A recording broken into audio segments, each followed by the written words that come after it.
Kwa vipi mzee, mbona unanishika hivyo kashikashi vipi? Hii sura ulisha kuiona sehemu yoyote? Sasa wewe nakuona wapi mwanangu? Ni cheni kibao hivyo, wewe nakuona wapi?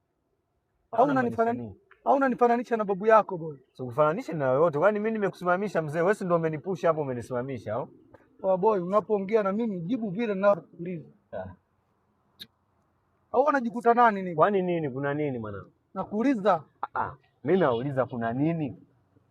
Kuna nini? Wewe si ndio umenipusha hapo, mimi napishana na wewe unanishika hivi. Vipi unaniletea uhuni au? Usiniletee uhuni mwanangu, sawa? Usiniletee uhuni. Watu siku hizi tunatumia akili na hela, sawa? Usiniletee uhuni. Kuna nini sasa, unanisimamishia nini? Unajua utanipa kesi, utanirudisha tena jela Beach Boy ujue. Sasa wewe sema umenisimamishia nini? Vunga basi. Watulia hapo hapo. Niambie.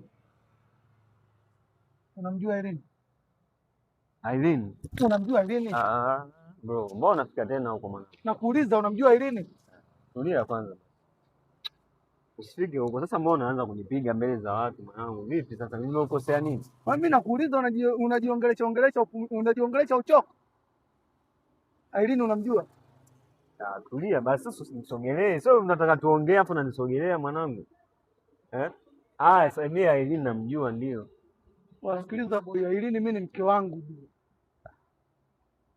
Wewe unapokaa unamvizia pizia wewe Beach Boy.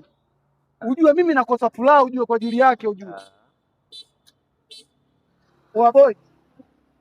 Kumbe ananiambiaga ana mwanaume mwenyewe ndo wewe mshamba ni wewe. Beach Boy. Mimi nimekukalili mzee. Sema nini? Tutakutana Beach Boy. Na nikimbia au vipi?